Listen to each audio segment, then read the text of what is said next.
AI ద్వారా అనువదించబడిన ఉపశీర్షికలలో లోపాలు ఉండవచ్చు.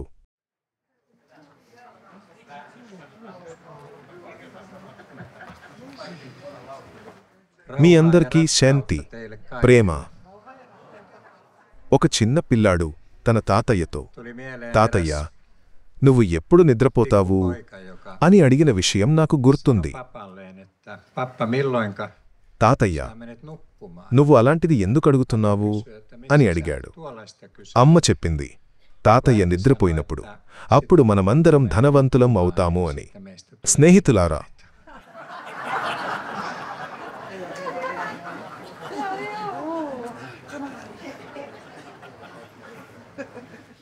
యేసు రాక ఆలస్యమైతే మనమందరం త్వరలో నిద్రపోతాము. కాని చింతించాల్సిన అవసరం లేదు, మనమందరం త్వరలో ధనవంతులం అవుతాము. ఈ పేదరికం త్వరలో ముగుస్తుంది. ఆపై కొత్త వేడుకలు ప్రారంభమవుతాయి. అవి ఇక్కడ మన చిన్న గుడారపు సమావేశం కంటే చాలా అద్భుతంగా ఉంటాయి.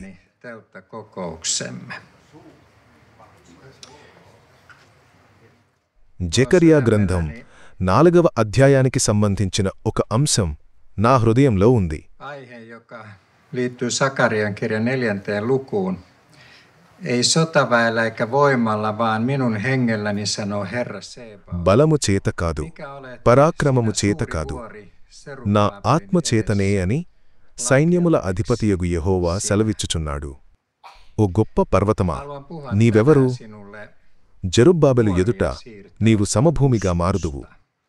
ఈరోజు నేను మీకు పర్వతాలను కదిలించే విశ్వాసం గురించి మాట్లాడాలనుకుంటున్నాను. రాబోయే రోజుల్లో మీకు అదే అవసరం అవుతుంది. మనందరికీ అదే అవసరం. వన్ వే చర్చిలకు మరియు మొత్తం వన్ వే మిషన్కు అదే అవసరం. సంఖ్యాకాండము 14వ అధ్యాయంలో ఇలా ఉంది, నా సేవకుడైన కాలేబుకు వేరొక ఆత్మ ఉంది, అతడు నన్ను పూర్తిగా అనుసరించాడు. అతడు వెళ్లిన దేశంలోకి నేను అతనిని తీసుకువస్తాను, మరియు అతని సంతానం దానిని వారసత్వంగా పొందుతారు. ప్రభువా, ఈ వాక్యాన్ని ఆశీర్వదించి ఈరోజు యేసు నామంలో నీ ఆత్మ ద్వారా మాకు ముఖ్యమైనది ఏమిటో మాట్లాడినందుకు నీకు వందనాలు. ఆమేన్.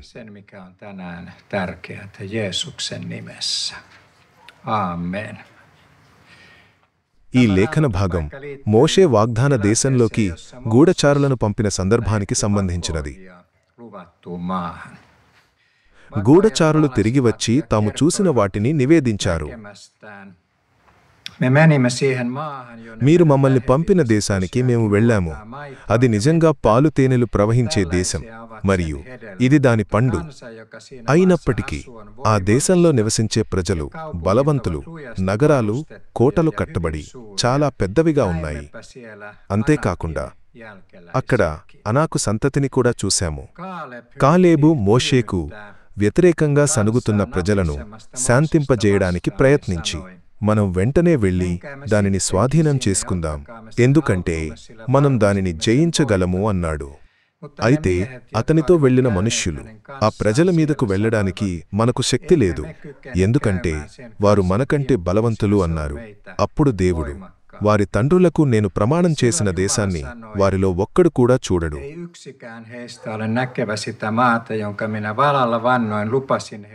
నన్ను దూషించిన వారిలో ఒక్కడు కూడా దానిని చూడడు. అయితే నా సేవకుడైన కాలేబుకు వేరొక ఆత్మ ఉంది. అతడు నన్ను పూర్తిగా అనుసరించాడు. అతడు వెళ్లిన దేశంలోకి నేను అతనిని తీసుకువస్తాను, మరియు అతని సంతానం దానిని వారసత్వంగా పొందుతారు. ఇక్కడ మనం ఒక వ్యక్తిని, కాలేబును చూస్తాము. అతనికి విశ్వాసపు ఆత్మ ఉంది. మనం మన బైబిళ్లలో యెహోషువ మరియు కాలేబు గురించి చదువుతాము, మరియు మనం సులభంగా మనం కూడా వారిలాగే ఉన్నాము అని అనుకుంటాము. మనం విశ్వాసంలో ఉన్నాము. మనం నిస్సందేహంగా మనం వెంటనే వెళ్ళి దానిని స్వాధీనం చేసుకుందాం, ఎందుకంటే మనం దానిని జయించగలము అని అంటాము. కాని స్నేహితులారా, మనం వారిలాగే ఉన్నామా? మనం వారిలాగే ఉన్నామా? ఇశ్రాయేలు మొత్తంలో యెహోషువ మరియు కాలేబు మాత్రమే విశ్వాసపు ఆత్మను కలిగి ఉన్నారు. joissa అయితే on usko. నా సేవకుడైన కాలేబుకు వేరొక ఆత్మ ఉంది అని దేవుడు అన్నాడు. Missä on toinen henki, sanoi Jumala. 1983లో ఫ్రైడే ఫర్ క్రైస్ట్ ప్రచారం ప్రారంభించినప్పుడు మరియు మేము హెల్సింకిలోని అతిపెద్ద చర్చిలను రిజర్వ్ చేసినప్పుడు ఒక ప్రసిద్ధ దైవజనుడు తపాని సుంటో మీరు చిన్న చిన్న అడుగులతో పనిని ప్రారంభించరు అని అన్నాడు.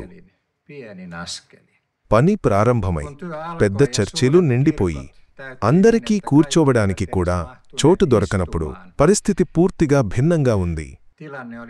ఆ ప్రారంభ దశలో మనం ఒక చిన్న గదిని మాత్రమే రిజర్వ్ చేసి ఉంటే ఈరోజు వన్ వే కూడా ఉండేది కాదు. Ei vanveita olisi tänään olemassakaan. స్నేహితులారా, చిన్న అడుగులు వినయపూర్వకమైన మరియు నీతివంతమైన అడుగులు కావు. గొప్ప అడుగులు కూడా వినయపూర్వకమైన మరియు నీతివంతమైన అడుగులు కావు, కాని అవి విధేయతతో కూడిన అడుగులు. అప్పుడు ప్రభు 200 మంది క్రైస్తవులు వీధుల్లోకి వెళ్తారని చెప్పాడు, మరియు అది అలాగే జరిగింది.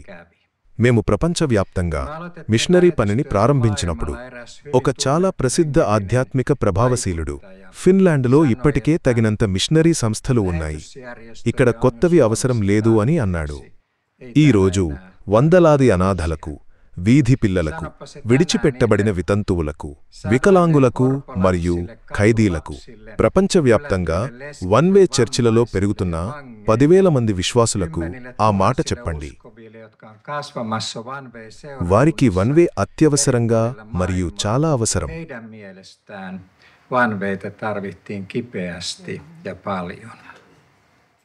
ఓ స్నేహితులారా, ఎంతమంది దైవజనులు మరియు దైవదాసులు ఎంత గుడ్డివారై ఉండగలరు? చాలామంది ఈ ఆధ్యాత్మిక రాజ్యంలోకి చూడగలమని నమ్ముతారు, కాని వారు దారి తప్పారు. వారు యెహోషువ మరియు కాలేబులా లేరు, వారు మిగిలిన గూఢచారులందరిలాగే దేవుని అవకాశాలకు మరియు దేవుని చిత్తానికి గుడ్డివారై అవిశ్వాసం యొక్క ప్రభావంలో పూర్తిగా ఉన్నారు. విశ్వాసం కాదు. బైబిలు ఇలా చెబుతుంది, బలము చేత కాదు, పరాక్రమము చేత కాదు, నా ఆత్మచేతనే అని సైన్యముల అధిపతియగు యెహోవా సెలవిచ్చుచున్నాడు.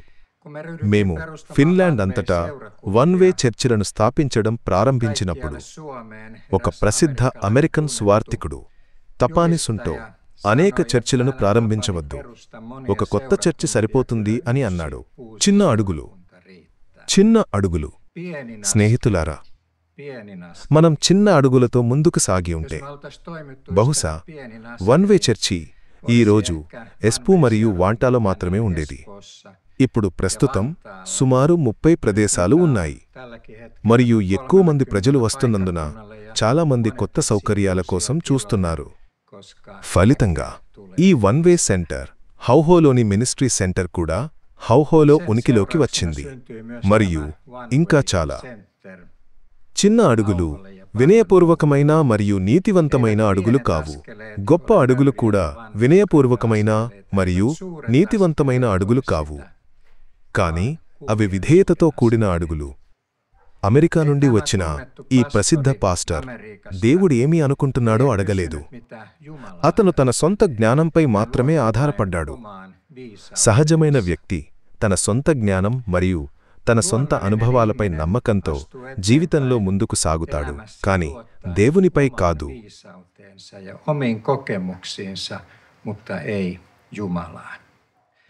దేవునిపై విశ్వాసం సహజంగా మనిషికి విదేశీయం. ఇది వింతగా, అసౌకర్యంగా మరియు కొన్నిసార్లు భయంకరంగా కూడా ఉంటుంది. నేను ఇప్పుడు రక్షించే విశ్వాసం గురించి మాట్లాడటం లేదు, కాని పర్వతాలను కదిలించే విశ్వాసం గురించి. రక్షించే విశ్వాసం, గొల్గొతాలో యేసు విమోచన కార్యంపై విశ్వాసం సరిపోతుంది. మనం విశ్వాసంలో ఇంకా చిన్నపిల్లలమైనా పెద్దలమైనా కాకపోయినా మనం విశ్వాసంలో నడుస్తున్నప్పుడు, స్నేహితులారా, మనం అన్ని విషయాలలో దేవుని మరియు ఆయన చిత్తాన్ని వెదకాలి.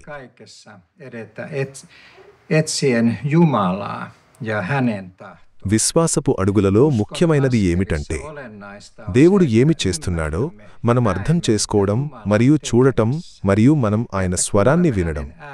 అదే కాలేబు ఇతర ఇశ్రాయేలీయులందరి నుండి భిన్నంగా ఉన్నాడు. బదులుగా మనం నేను నా కోసం నిర్ణయించుకుంటాను, ఎందుకంటే నాకు తగినంత జ్ఞానం ఉంది అని అనుకోవచ్చు. ఎలా ప్రవర్తించాలో నాకు తెలుసు. మీరు మీపై మరియు మీ సొంత జ్ఞానంపై, మీ సొంత ఆధ్యాత్మికతపై నమ్మకం ఉంచినంతకాలం మీకు ఇంకా ఏమీ తెలియదు. మీరు ఒక బూటు వలె మూగవారు.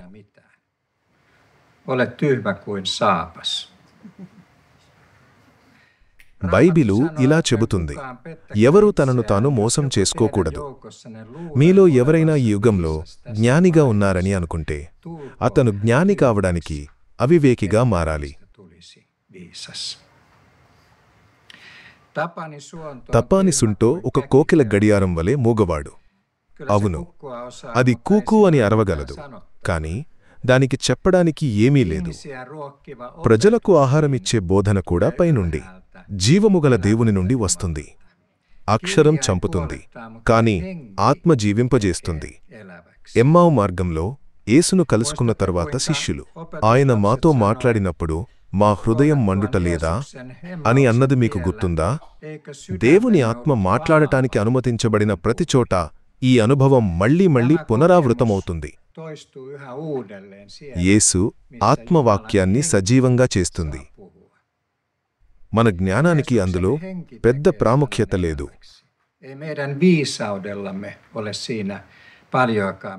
అదేవిధంగా మనకు అవసరమైన ఇతర జ్ఞానమంతా దేవుని నుండి వస్తుంది. కొరింథీయుల గ్రంథంలో ఇలా ఉంది, మన నుండి ఏదైనా ఆలోచించడానికి మనకు మనమే సరిపోము, కాని మన సామర్థ్యం దేవుని నుండి వస్తుంది. mikä meillä on Jumalasta. Meidän tulee olla riippuvaisia. మనం ఆయనపై ఆధారపడాలి, మన సొంత జ్ఞానంపై కాదు.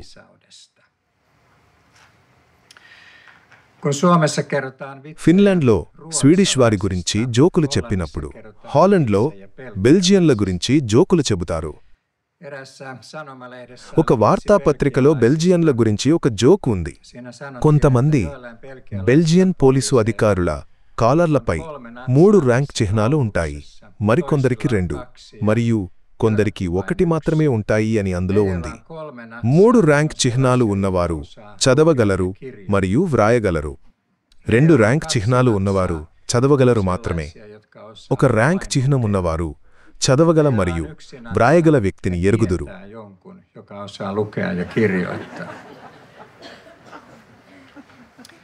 స్నేహితులారా, నాకు 1 ర్యాంక్ చిహ్నం మాత్రమే ఉంది, ఎందుకంటే నేను ఒక కోకిల గడియారం వలె మూగవాడిని.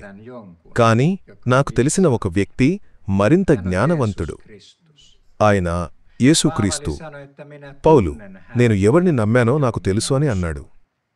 నేను కూడా ఆయన వాక్యం ద్వారా అనేకసార్లు మాట్లాడటం విన్నాను, మరియు ఆయన ఎల్లప్పుడూ సరైనవాడు. ఆయన చెప్పినది ఎల్లప్పుడూ నెరవేరింది.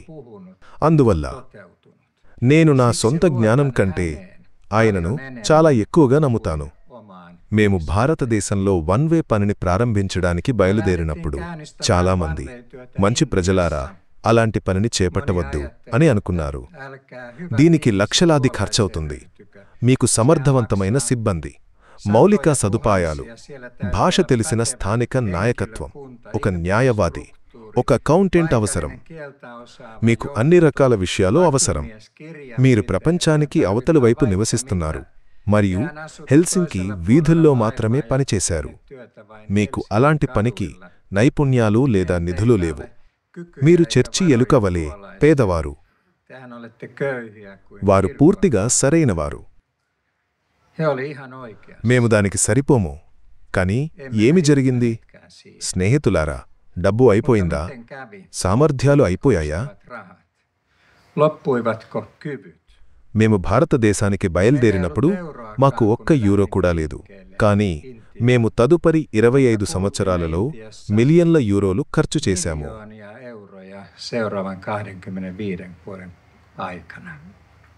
Meillä ei ollut మాకు ihmisiä, ప్రజలు లేరు, ei tiloja, సౌకర్యాలు ei లేవు, kokemusta, ei mitään అనుభవం లేదు, onnistumisen mahdollisuuksia, విజయం సాధించే mutta అవకాశం meidän లేదు. kanssamme కాని oli elämä. జీవముగల దేవుడు మాతో ఉన్నాడు. Se on enemmän kuin అది మాకు అందించబడిన అన్నిటికంటే ఎక్కువ. mitä meille tarjotaan. భారతదేశంలోని అనాథలను మరియు వితంతువులను మనం మర్చిపోకూడదని ప్రభువు చెప్పాడు. మేము విధేయత చూపించాము. Me olimme ఇతరులు సందేహంతో మరియు ఆశ్చర్యంతో చూస్తున్నప్పుడు kuulivat epäilen. విధేయతతో కూడిన అడుగులు మనం నడవాల్సిన మార్గం ఇంకేమీ కాదు. On se tie, jota meidän tulee kulkea. ఇది విశ్వాసపు ఉద్యమం, ఈ one way mission. Tämä on ystävät uskon liike. విశ్వాసం విధేయతపై ఆధారపడి ఉంటుంది. Usko perustuu విశ్వాసం మొత్తం విశ్వం యొక్క అత్యంత జ్ఞానవంతుడైన సృష్టికర్త ఏమి అనుకుంటున్నాడో మరియు కోరుకుంటున్నాడో వినడంపై ఆధారపడి ఉంటుంది. మీ వ్యాలెట్లో తగినంత డబ్బు ఉందా అని ఆయన అడగడు. Onko sinulla riittävästi rahaa? మీరు తగినంత విద్యావంతులు మరియు జ్ఞానవంతులు మొదలైనవి ఆయన అడుగుతాడు. నేను కోరుకున్నది చేయడానికి మీరు తగినంత నమ్ముతున్నారా? దేవుడు శతాబ్దాలుగా వేలాది మంది ప్రజలతో తన ప్రణాళికల గురించి మాట్లాడాడని నేను వాదిస్తున్నాను. కాని మనిషి తన సొంత జ్ఞానంలో దానికి చాలా ఖర్చవుతుంది అని బదులిచ్చాడు. మనం దానిని భరించలేము. కాలేబు వలె విశ్వాసపు ఆత్మతో ఎవరైనా మాట్లాడితే వారు దానికి ఇంకా ఖర్చవుతుంది అని అన్నారు. He on sanoneet, että మనకు ఇంకా కష్టాలు se ఉంటాయి maksaa kuitenkin. Meillä మరియు tulee kuitenkin మనం vaikeuksia. అలాంటి Ei పనిని tuollaiseen చేపట్టలేము. voi ryhtyä. అది అతి Tuo on ఆధ్యాత్మికీకరణ. ylisyyttä. స్నేహితులారా, Mitä మనం me దానిని oikeasti చేయలేమని ystävät ప్రకటించినప్పుడు sanomme, kun toteamme, మనం että నిజంగా ఏమి emme చెబుతున్నాము? siihen kykene? ఇది చాలా Liian కష్టం, vaikeata. డబ్బు Eivät సరిపోదు, rahat riitä. దానికి Se చాలా maksaa ఖర్చవుతుంది. liikaa. మనం Me sanomme, మనం olemme నిజంగా kyllä ప్రార్థించాము rukoilleet, etsineet మరియు Jumalan దేవుని మార్గదర్శకత్వం కోరాము, కాని ఆయన మనకు సహాయం చేయడు అని అంటాము. Meidän tästä täytyy మనం ఇంకా మన సొంత సలహా మరియు మన సొంత వనరులతో దీనిని అధిగమించాలి. స్నేహితులారా, మనం ఇలా చెప్పినప్పుడు మనం పూర్తిగా సరైన వారము. ఎందుకంటే బైబిలు ఇలా చెబుతుంది, మీ విశ్వాసం ప్రకారం మీకు జరుగును, మీ విశ్వాసం ప్రకారం మీకు జరుగును. దేవుడు ఒకసారి ఇశ్రాయేలుతో, నన్ను దూషించిన వారిలో ఒక్కడు కూడా వాగ్దాన దేశాన్ని చూడడు అని అన్నాడు. వారి అవిశ్వాసం కారణంగా వారు దానిని చూడలేదు. కాని కాలేబుకు వేరొక ఆత్మ ఉంది, విశ్వాసపు ఆత్మ. అతను, మనం వెంటనే వెళ్ళి దానిని స్వాధీనం చేసుకుందాం, ఎందుకంటే మనం దానిని జయించగలము అన్నాడు. కాలేబు ప్రభువుతో సంప్రదించి దేవుడు ఏమి ప్రణాళిక చేస్తున్నాడో, దేవుడు ఏమి కోరుకుంటున్నాడో తెలుసు. అతనికి దేవుడు తెలుసు, కాని యెహోషువ మరియు కాలేబు ఏమి పణంగా ఉందో అర్థం చేసుకున్నారు.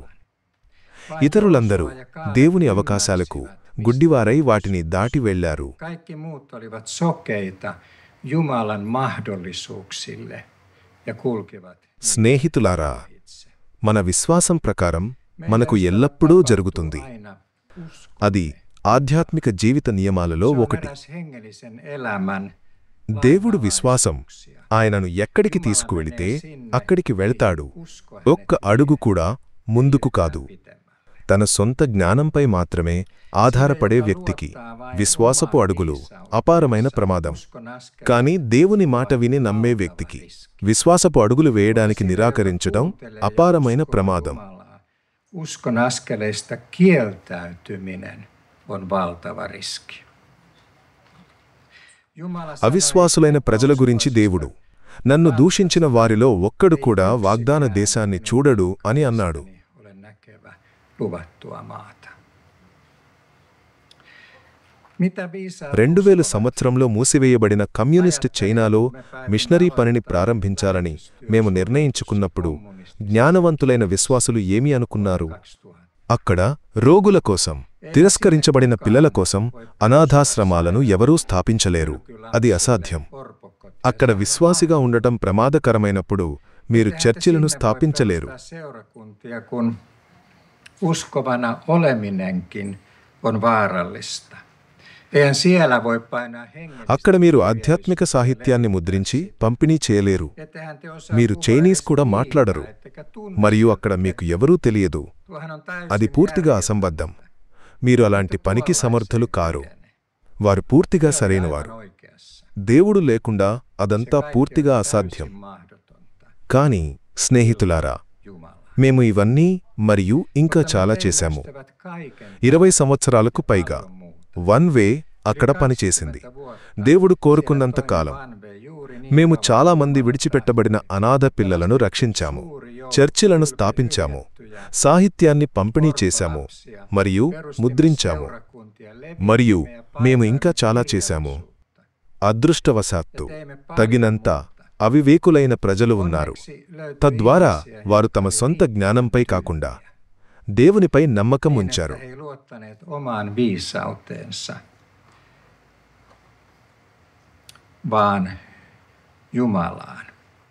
వారు దేవుడు ఏమి కోరుకుంటున్నాడో అడిగారు. వారు దేవుని స్వరాన్ని విన్నారు.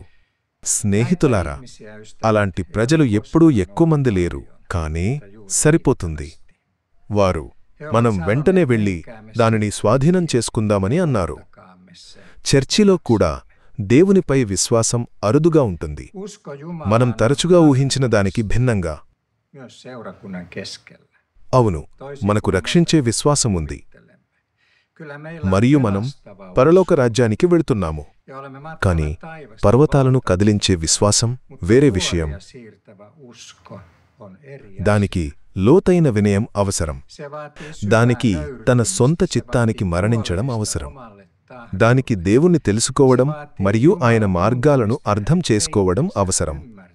దానికి నిరంతర జాగరూకత, చూసే, వినే మరియు ప్రతి విషయంలో దేవుని చిత్తాన్ని గొప్ప నిధిగా వెదికే హృదయం అవసరం. దానికి ధైర్యం అవసరం. పిరికివారు ఎప్పుడూ పర్వతాలను కదిలించరు.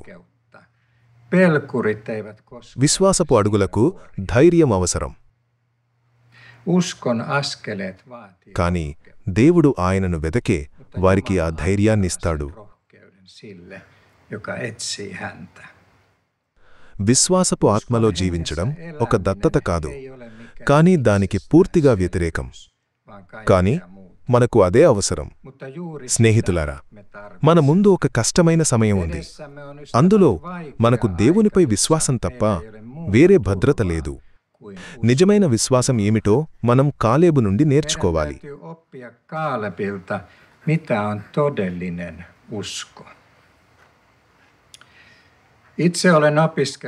నేను దశాబ్దాలుగా విశ్వాసంలో నడవడం, విశ్వాసం ద్వారా జీవించడం నేర్చుకున్నాను. ఎందుకంటే ఆధారపడటానికి ఇంకేమీ లేదు. నేను చాలా కాలం జీతం లేకుండా పనిచేశాను, కాని ప్రభువు నన్ను మరియు నా కుటుంబాన్ని చూసుకున్నాడు. ఒకసారి నేను ఒక చర్చా సమావేశానికి వెళ్ళాను. అక్కడ వరకు మాత్రమే గ్యాస్ ఉంటుందని మరియు నా వాలెట్ ఖాళీగా ఉందని నాకు తెలిసినప్పటికీ నేను మొత్తం పరిస్థితిని దేవుని చేతుల్లో ఉంచాను.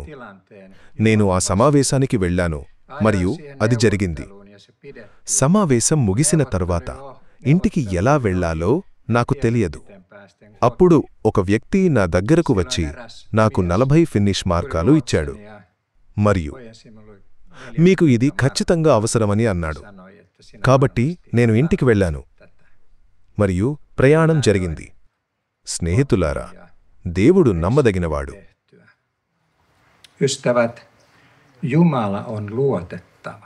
దేవుడు నమ్మదగినవాడు.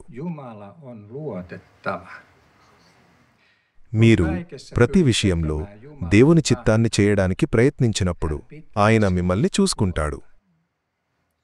నా కుటుంబం ఎప్పుడూ ఆకలితో లేదు. నా కారులో ఎప్పుడూ గ్యాస్ అయిపోలేదు. మాకు ఎల్లప్పుడూ కారు, ఇల్లు మరియు మాకు అవసరమైనవన్నీ ఉండేవి. మా ఆదాయం చాలా తక్కువగా ఉండేది. చాలా సంవత్సరాలు మేము అస్సలు పన్నులు చెల్లించలేదు. కానీ మాకు అవసరమైనవన్నీ ఉండేవి. భౌతికంగా పేదరికంలో ఉన్నప్పటికీ ఆధ్యాత్మికంగా ధనవంతులుగా ఉన్నాము. మనం చాలామంది కంటే ధనవంతులం.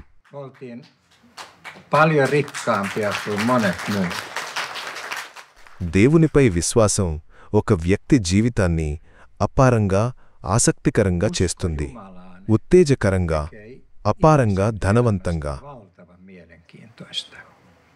Jännittävää. Valtavan rikasta. స్నేహితులారా, వన్ వే మిషన్లో దశాబ్దాలుగా ఈ విధంగా జీవించటానికి మనం ఆశీర్వదించబడ్డాము. విశ్వాసం మనల్ని మోసింది, మరియు దాని నుండి ఈ సంస్థ పుట్టింది. మేము టీవీ పనిని ప్రారంభిస్తామని ప్రకటించినప్పుడు ఒక విశ్వాసీ నాకు వ్రాసి, టీవీ పని చాలా ఖరీదైనది మరియు కష్టమైనది అని సలహా ఇచ్చాడు. Kirjoitti mulle neuvoen. TV-työ on valtavan మీరు అలాంటి పనిని ఎట్టి పరిస్థితుల్లోనూ ప్రారంభించకూడదు. బదులుగా రేడియో పనిని ప్రారంభించండి. ఏమి జరిగింది? ప్రభువు మాకు జ్ఞానం మరియు నైపుణ్యమున్న ప్రజలను పంపాడు. మాకు అన్ని పరికరాలు లభించాయి. మేము 15 సంవత్సరాలుగా టీవీ పని చేస్తున్నాము. మా సొంత టీవీ ఛానల్తో కూడా యాంటెన్నా నెట్వర్క్లో. స్నేహితులారా, వన్ వే మిషన్ వృద్ధికి మరియు దశాబ్దాలుగా మనం చూసిన ప్రతిదాన్ని సాధించడానికి, దాని ఆర్థిక సామర్థ్యానికి అది ఒక గొప్ప రహస్యం. ప్రజలు ప్రపంచంలోని వివిధ ప్రాంతాలలో మనం ఏమి చేస్తున్నామో స్పష్టంగా చూసినప్పుడు వారు మా పనికి మద్దతు ఇవ్వడం ప్రారంభించారు, మరియు మిషనరీ పని చాలా విస్తరించింది. ఆ సమయంలో మా ఆర్థిక అవసరాలకు అది దేవుని సమాధానం. మనం ప్రజల మాట విని టీవీ పనిని ఎట్టి పరిస్థితుల్లోనూ ప్రారంభించవద్దు అని ఉంటే, Älkää ihmeessä aloittako TV. ఈ రోజు అంతా భిన్నంగా ఉండేది. Kaikki olisi ఈ పని విస్తరించింది ఎందుకంటే దేవుడు మాకు మొదట రేడియో పనిని ప్రారంభించడానికి మరియు తరువాత టీవీ పనిని ప్రారంభించడానికి మరియు బోధనతో మరియు ఈ మిషనరీ సవాలుతో మొత్తం ఫిన్నిష్ దేశాన్ని చేరుకోవడానికి ధైర్యమిచ్చాడు. స్నేహితులారా, విధేయత కేవలం ఒక ఎంపిక కాదు. ei ole jokin అనేక ఇతర జ్ఞానవంతమైన పరిష్కారాలతో పాటు విధేయత జీవితానికి అవసరం. ratkaisujen rinnalla. Kuuliaisuus. దేవునికి ప్రతిదానికి ఎల్లప్పుడూ సమాధానాలు ఉంటాయి, Jumalalla on కాని aina vastaukset మనం వాటిని kaikkeen, వినాలి ne täytyy మరియు kuulla ja మనం ఆయనకు విధేయత చూపాలి. ఆయన ఆజ్ఞాపించినది చేయడానికి. అదే విశ్వాసం ద్వారా జీవించడం, tässä elää. అదే విశ్వాసంలో నడవడం. Sitä on వన్ వే ఒక విశ్వాసపు ఉద్యమం. మాకు దేవుడు తప్ప వేరే సహాయకుడు లేడు. meidän విదేశాంగ మంత్రిత్వ శాఖ లేదు. స్లాట్ మిషన్ అసోసియేషన్ లేదు. పెద్ద మత శాఖ లేదు. దేవుడు మాత్రమే. yhdistys మరియు అంతా ఆయనపై మన నమ్మకంపై ఆధారపడి ఉంటుంది. మన సొంత వాలెట్లపై కాదు, siihen, että me uskomme häneen. మన సొంత జ్ఞానంపై కాదు. Omaan lompakkoomme. Emme omaan viisauteen. వ్యక్తులుగా మనం కూడా అదే పరిస్థితిలో ఉండవచ్చు. Ihmisenä ఈరోజు కాకపోతే samassa రేపు. tilanteessa. మీకు సహాయం చేయడానికి దేవుడు తప్ప ఇంకేమీ లేదు. Mitään muuta kuin Jumala apunasi. మీరు ఆయనను నమ్మినప్పుడు మరియు మీ మొత్తం జీవిత పునాదిని క్రీస్తుపై ఉంచినప్పుడు జీవముగల దేవుని వలె నమ్మదగినవాడు ఎవరూ లేరని గుర్తుంచుకోండి. Ja laitat kaiken elämäsi perustan Kristukseen. Ja siihen, että hän pitää మరియు ఆయన వాగ్దానం చేసినట్లుగా ఆయన మిమ్మల్ని చూసుకుంటాడు అనే వాస్తవంపై. sen, mitä ఆయన తన వాక్యంలో చెప్పినది మీరు నమ్ముతారు, ja se usko. మరియు ఆ విశ్వాసం మిమ్మల్ని మోస్తుంది. ఈ వసంతకాలంలో నివేదిక పత్రిక సంపాదకీయంలో నేను విశ్వాసం గురించి వ్రాశాను. Kirjoituksessa ఈ విషయం చాలా స్పష్టంగా ప్రదర్శించబడింది. నేను దానిని పత్రికలోని వచనం నుండి నేరుగా చదువుతాను. tuotu, että mä Hudson Taylor కథ. lehden tekstistä suoraan. ఒకసారి మిషనరీ హడ్సన్ టేలర్ ఓడలో చైనాకు ప్రయాణిస్తున్నాడు. ఓడ ప్రశాంతతను ఎదుర్కొని ప్రమాదకరమైన దిశలో ప్రవాహాలతో కొట్టుకుపోయింది. ప్రశాంతత రోజులు కొనసాగడంతో ఓడ కెప్టెన్ ఆందోళన చెందడం ప్రారంభించాడు. Vuorokausia, anteeksi, kun tyyntä riitti vuorokausia, laivan kapteeni alkoi hermostua. Kaukana siintiö దూరంగా, saari, jota kaikki అందరూ దూరంగా ఉండే ఒక ద్వీపం కనిపించింది. అది నావికులకు వ్యతిరేకంగా శత్రుత్వానికి పేరుగాంచిన నరమాంస భక్షక తెగ నివసించే ప్రదేశం. ప్రవాహాలు వారిని ద్వీపం వైపు తీసుకువెళ్లాయి. కెప్టెన్కు ఓడలో మిషనరీ ఉన్నాడని తెలుసు మరియు అతని సహాయం కోరాలని నిర్ణయించుకున్నాడు. మీరు మాకు సహాయం చేయగలరా మేము ఒక ప్రమాదకరమైన ద్వీపం వైపు కొట్టుకుపోతున్నాము అని కెప్టెన్ హడ్సన్ టేలర్తో అన్నాడు. నేను ఏమీ చేయలేను, నేను ఒక మిషనరీని అని టేలర్ బదులిచ్చాడు. మీరు ప్రార్థించడం తెలుసు, గాలి రావాలని ప్రార్థించండి అని కెప్టెన్ వేడుకున్నాడు. చాలా బాగా అని టేలర్ బదులిచ్చాడు. నేను ప్రార్థిస్తాను మరియు మీరు తెరచాపలను ఎత్తండి. గాలి పెరిగే వరకు నేను తెరచాపలను ఎత్తలేను. ప్రశాంతంగా ఉన్నప్పుడు తెరచాపలను ఎత్తమని నేను ఆదేశిస్తే సిబ్బంది నన్ను చూసి నవ్వుతారు అని కెప్టెన్ అన్నాడు. మీరు తెరచాపలను ఎత్తకపోతే నేను కూడా ప్రార్థించలేను అని టేలర్ ప్రకటించాడు. కెప్టెన్ తెరచాపలను ఎత్తాడు మరియు టేలర్ ప్రార్థించడానికి తన క్యాబిన్కు వెళ్ళాడు. 45 నిమిషాలు గడిచాయి మరియు టేలర్ తలుపు తట్టబడింది. మీరు ఏమి చేస్తున్నారు అని కెప్టెన్ తలుపు వెనుక నుండి అడిగాడు. నేను ప్రార్థిస్తున్నాను అని టేలర్ బదులిచ్చాడు. ఇక ప్రార్థించవద్దు, ఇక్కడ ఇప్పటికే చాలా గాలి ఉంది అని కెప్టెన్ అరిచాడు. హడ్సన్ టేలర్ ప్రార్థనలకు మరోసారి సమాధానం లభించింది. హడ్సన్ టేలర్ విశ్వాసపు మనిషి. అతనికి దేవుడు తెలుసు మరియు ప్రార్థన సూత్రాలు అర్థమయ్యాయి. దేవుడు విశ్వాసపు ప్రార్థనలకు సమాధానమిస్తాడు. అతను విశ్వాసంతో దేవుని వైపు చేయి చాచి కెప్టెన్ను కూడా అదే అడిగాడు. దేవుడు సహాయం చేస్తాడని మనం నమ్మితే, ప్రజలు నవ్వినా కూడా మనం తెరచాపలను ఎత్తాలి. అతని విశ్వాసం అతని చర్యలలో కనిపించింది మరియు ఆ విశ్వాసానికి ప్రతిఫలం లభించింది. దేవుడు గుర్తించదగిన విశ్వాసాన్ని గౌరవిస్తాడు. విశ్వాసం హృదయం యొక్క రహస్య విషయం కాదు, కానీ అది జీవిత ఎంపికలలో కనిపిస్తుంది. అవిశ్వాసం వలె ఇది ముఖ్యంగా ఒక వ్యక్తి మాటలలో, వైఖరులలో మరియు ప్రార్థనలలో గమనించబడుతుంది. అవిశ్వాసం దాని చుట్టూ ఆందోళన, భయం మరియు నిరాశను విత్తినప్పుడు, విశ్వాసం దేవునిపై నమ్మకంతో ముందుకు సాగుతుంది మరియు దాని పరిసరాలలో ఆశను విత్తుతుంది. మనం క్రైస్తవులమని ఒప్పుకున్నప్పుడు మాట యొక్క నిజమైన అర్థంలో విశ్వాసులుగా కూడా ఉందాం. అది గ్రహించబడే విధంగా మరియు విశ్వాసం ఇతరులకు కూడా వ్యాపించే విధంగా ఉందాం. ఈ కష్టమైన సమయంలో మనకు నిజమైన విశ్వాసులు అవసరం. స్నేహితులారా, విశ్వాసం మాటలలో వినబడుతుంది. కాలేబు మిగిలిన ప్రజలతో మాట్లాడినప్పుడు దేవుడు దానిని గమనించాడు. మనం వెంటనే వెళ్ళి దానిని స్వాధీనం చేసుకుందాం, ఎందుకంటే మనం దానిని జయించగలము. విశ్వాసం ఒక వ్యక్తిలో గుర్తించదగినది. విశ్వాసపు ఆత్మలో ఉన్న వ్యక్తి ఎల్లప్పుడూ సానుకూల అవకాశాలను చూస్తాడు. అతను దేవునిపై నమ్మకం ఉంచుతాడు మరియు కష్టమైన పరిస్థితులలో కూడా అతను ఆశ మరియు ధైర్యంతో నిండి ఉండగలడు. అది మానవ జ్ఞానం నుండి రాదు, అది మానవ హృదయం నుండి రాదు, కానీ అది దేవుని ఆత్మ నుండి వస్తుంది.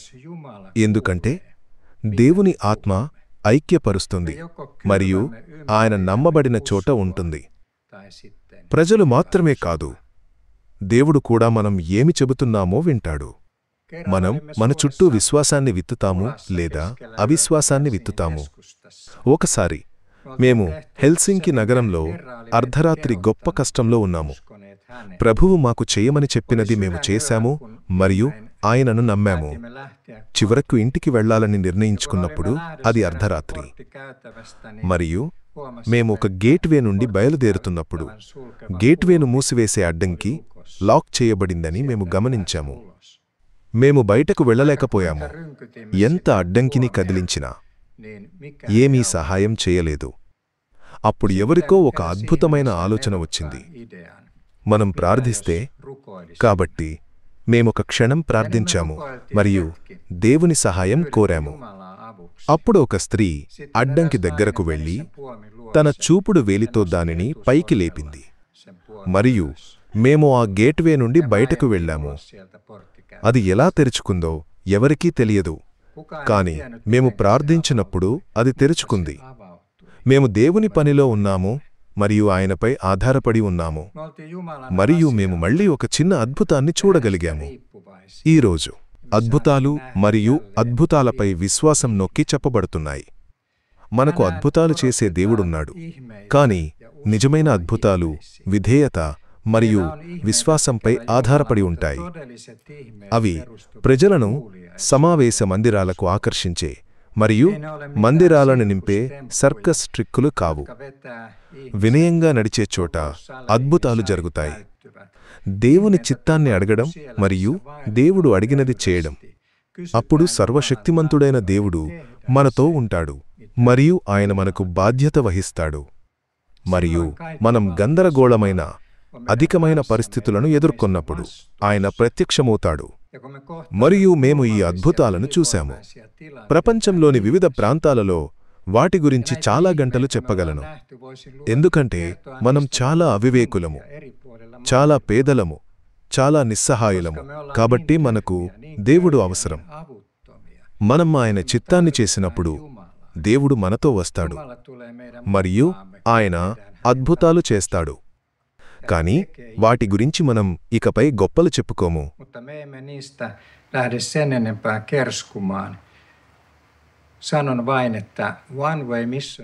వన్ వే మిషన్ మధ్యలో చాలా అద్భుతాలు జరిగాయని మాత్రమే నేను చెబుతాను. వాటి గురించి కొద్దిమందికి మాత్రమే తెలుసు. జోయల్ కోడాలి ఒకసారి భారతదేశంలో చాలా అద్భుతాలు చూశామని, అవి ఒక పుస్తకంలో కూడా సరిపోవని అన్నాడు. ఎందుకంటే వారు దేవునిపై ఆధారపడి ఉన్నారు. మరియు భారతదేశంలో వేలాది మిషనరీ సంస్థలు మూసివేయబడినప్పటికీ వన్ వే మిషన్ తన పనిని కొనసాగిస్తుండటం ఈరోజు ఒక గొప్ప అద్భుతం. అది ప్రతిరోజు ఒక అద్భుతం. ప్రతిరోజు దేవుడిచ్చిన ప్రార్థనకు సమాధానం. నేను విశ్వాసం గురించి మాట్లాడటం విని చాలామందికి కోపం వచ్చింది. వారికి అది ఏదో ఒక కొత్త, తప్పుడు వేదాంతం. అయితే ఆచరణలో పనిచేయని ఒక సిద్ధాంతం. అది పిచ్చి. ఆ విధంగా దేవుణ్ణి నమ్మడం అది ఏదో ఒక రకమైన మతమౌఢ్యం. స్నేహితులారా, నేను ఇప్పుడు ఒక కొత్త సిద్ధాంతం గురించి మాట్లాడటం లేదు. మనమాయనకు విధేయత చూపినప్పుడు దేవుడు ఎలా పనిచేశాడో నేను మాట్లాడుతున్నాను. నేను అనుభవం నుండి మాట్లాడుతున్నాను, సిద్ధాంతం నుండి కాదు. 40 సంవత్సరాల చరిత్ర నుండి. kun me ollaan oltu kuuliaisia hänelle. Puhun kokemuksesta, en teoriasta. 40 vuoden historiasta. మనం నమ్మగల మరియు విశ్వసించగల ఒక దేవుడు ఉన్నాడు మరియు ఆయన మనల్ని మోసం చేయడు. దేవుని చిత్తాన్ని కూడా వెదకని క్రైస్తవులున్నారు, కానీ తమ సొంత కోరికలు నెరవేరాలని ప్రార్థిస్తారు. నేను ఇలా చేయాలనుకుంటున్నాను, నాకు ఇది కావాలి, నా ప్రణాళికలను ఆశీర్వదించు ప్రభువా. కాని అది తప్పు క్రమం. ముందుగా మనం అడగాలి, దేవా, నీవు ఏమి కోరుకుంటున్నావు? ఆపై ఆ మార్గంలో నడిచి నీ సొంత ప్రణాళికలను ఆశీర్వదించు ప్రభువా అని ప్రార్థించాలి. మరియు వాటిని నెరవేర్చడానికి నాకు సహాయం చెయ్యి.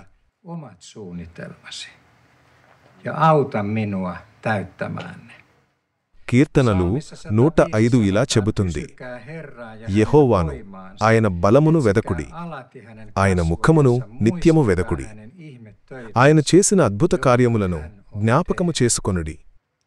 40 సంవత్సరాలలో దేవుడు ఏమి చేశాడో గుర్తుంచుకోండి. ఇది ఏదో ఒక కొత్త వేదాంతం గురించి కాదు, చరిత్ర గురించి. విధేయత ముందున్నప్పుడు మరియు మీరు ఆయనను నమ్మినప్పుడు దేవుడు మనకు ఇలా సమాధానమిస్తాడు. మీరు ఆయన చిత్తాన్ని గొప్ప నిధిగా వెదకినప్పుడు.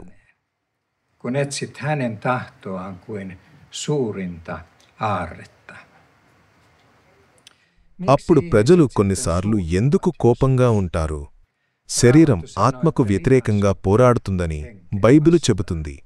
ఇది ఆధ్యాత్మిక సూత్రాల గురించి, మరియు అవి శారీరక వ్యక్తికి నచ్చవు. కాని దేవుడు ఏమి చేస్తున్నాడో ఆధ్యాత్మిక కళ్లతో మరియు విశ్వాసపు కళ్లతో చూసేవారు ఎల్లప్పుడూ ఉన్నారు మరియు ముందుకు సాగమని మమ్మల్ని ప్రోత్సహిస్తారు. మనం మన సొంత మెదడులను ఉపయోగించకపోవడం గురించి కాదు. దేవుడు మనకు మెదడులను ఇవ్వడం ద్వారా చాలా జ్ఞానాన్ని మరియు చాలా మార్గదర్శకత్వాన్ని ఇచ్చాడు. కాని వాటిని ఉపయోగించాలి. ఆ మెదడులను ప్రధానంగా దేవుని మరియు ఆయన చిత్తాన్ని వెదకడానికి ఉపయోగించాలి. మన సొంత చిత్తాన్ని కాదు, మన సొంత జ్ఞానంపై నమ్మకం ఉంచడం కాదు, దేవుని జ్ఞానంపై నమ్మకం ఉంచడం. Luottaen Jumalan viisauteen. దేవుని రాజ్యం మాటలలో కాదు, శక్తిలో ఉందని బైబిలు చెబుతుంది. Valtakunta ei ole sanoissa, vaan voimassa. మానవ ప్రపంచం జ్ఞానవంతమైన మాటలతో నిండి ఉంది, కాని శక్తి లేదు. ఒకరి చూపు మనిషిపై మరియు అతని జ్ఞానంపై ఉంటే, దేవునిపై మరియు ఆయనపై ఆధారపడటంపై కాకపోతే పర్వతాలను కదిలించే శక్తి ఉండదు. Riippuvaisuudessa hänestä. దేవుని రాజ్యం పనిలో మరియు మన వ్యక్తిగత జీవితాలలో విజయాలు మరియు నష్టాలు మన హృదయాలలో నిర్ణయించబడతాయి. Henkilökohtaisessa elämässämme ratkaistaan sydämissä. Vain ne sydämet, దేవునిపై విశ్వాసం నివసించే హృదయాలు మాత్రమే, joissa on యెహోషువ మరియు కాలేబు వలె విశ్వాసపు ఆత్మ ఉన్న హృదయాలు మాత్రమే పర్వతాలను వాటి స్థలాల నుండి కదిలిస్తాయి మరియు యుద్ధాలను గెలుస్తాయి.